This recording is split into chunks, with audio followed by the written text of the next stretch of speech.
What's up everyone, it's N Driver KG here, and today I'm going to show you how to install a high pressure fuel pump for a Hyundai Veloster and Elantra and Kona, and basically show you how to get it installed. These are the tools that you're going to need for the job.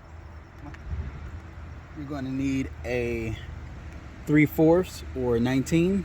You're going to need a 10 for 2 bolts. You're going to need a door panel remover. I'm going to show you why you're going to need that, and this is just extra just in case. And you're going to need a rag or some type of microfiber or something that's used, and let's start it up. So the first thing you want to do is move your fuse box, locate what fuse is going to be for the fuel pump. So if we look right here, it's going to be this one. It's a 20 amp. So it is the bottom one. I believe it's this one right here, next to the one that's open. So you're going to want to pull that fuse. So let's get to it. Depending on what car you have, you are already going to have a fuse puller. So what you want to do is just pull this fuse for the high pressure fuel pump, and then you're going to want to set that to the side. Make sure it's safe. It's wet out here, so I'm going to put it to the side. Okay, so now what you want to do after you pull the fuse, you want to start the car and run it until it dies. So let's do that. Okay, so that was pretty quick. It only took about 30 seconds to a minute to die. So what you want to do is start it for 5 to 10 seconds. As you can hear, the fuel pump is still trying to kick.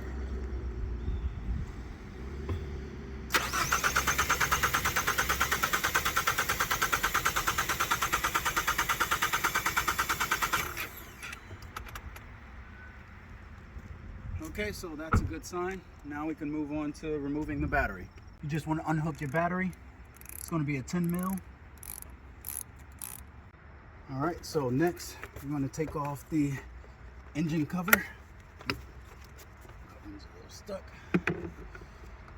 And this hose, all of this is going to be your high pressure fuel pump under here. So now you just want to remove this hose that you have. You could probably do it by hand, depending. So now what we're going to do, we're going to simply unplug this connector. So let's see how to get this thing out of here.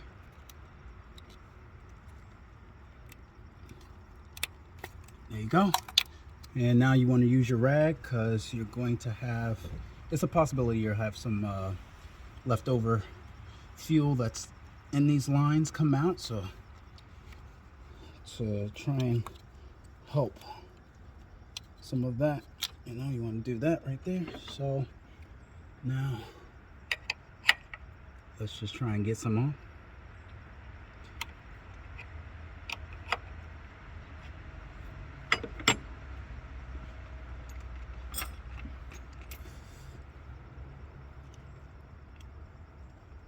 All right, so now you have this line out the way that's going to be free. So we're just going to keep that there. Next, we want to take off this pull tab.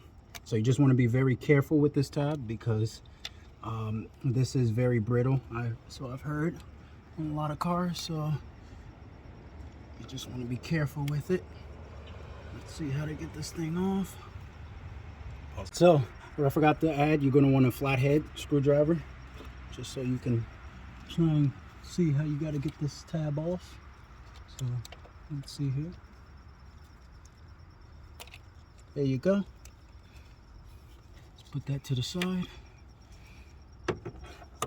And here's the fun part. All right, this is why you're going to want the tab puller. So what we're going to do is simply try and get it around here, nice and easy.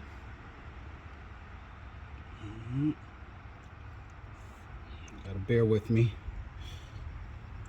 Let's get it there.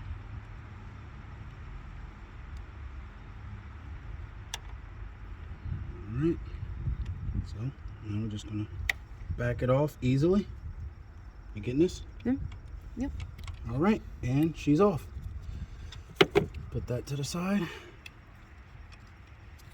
And now you just got 2 10 mils right here. Put some more gloves on. All right, so now we got our safety gloves on. Reverse. Now you're just gonna wanna take these 2 10 mils off. If we can get it on there. Let's see. Yep, gonna need a different extension. Okay, we're back. No fancy power tools this time. All right, what we want to do, make sure we got it on reverse. All right, let's get this thing on. Now, when you're going to be tightening these 2 tins up, you're going to want to do each side a little by little, because you don't want to damage the spring that's inside. So we're going to get these off. All right, now that we got the 2 tins out, you can just pull this right on out. Okay. All right, this is the old high pressure. So this is the stock one. It's going to have some in it. You can see the part number is 35320-2GHA1. This is the upgrade, 35320-2GTAO. All right, so here's the gasket. You just want to reinsert it onto the new one. Let's make sure. Nope. So as you can see, there's a specific way it goes, like so. Now it's installed. Now simply just going to reinstall it in the same position that it was before. So you just want to get that in there like that. It's not going to go all the way down when you first seat it in there. That's what you're going to use the screws for. So what you want to do, get them down little by little.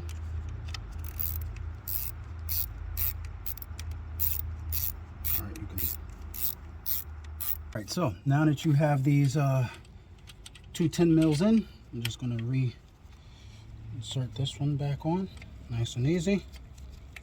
Okay. All right, I'm going to get these guys back on there, like that.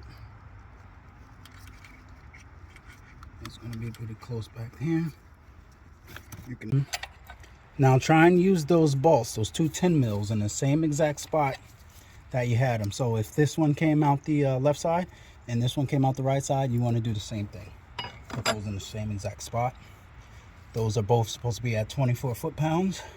So now we want to get this clip back on.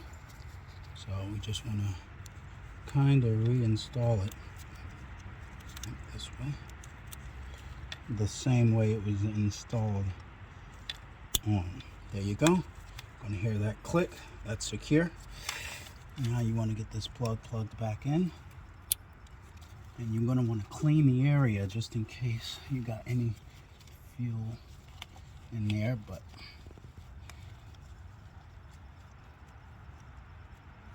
all right, so now you just want to reattach whatever hoses that you did. All right, pause. All right, so after you got it installed, you just want to install that 20 amp right back in place of where it was before you plug back up the battery, like so. I'm going to reinstall this. Now you want to put your battery back on. All right, so now you just want to keep the rack here and start the car just to make sure you have no leaks when you got your new pump installed. And then once you do, then you want to put your rubber back on. But let's start it up.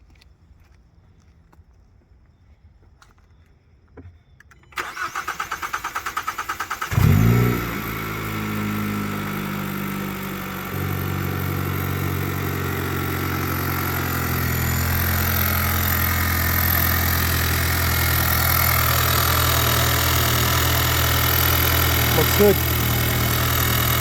Overall, it was about a 20-minute job, 10-minute with the whole process, and we got the car done. So we'll catch you on the next one. Say bye.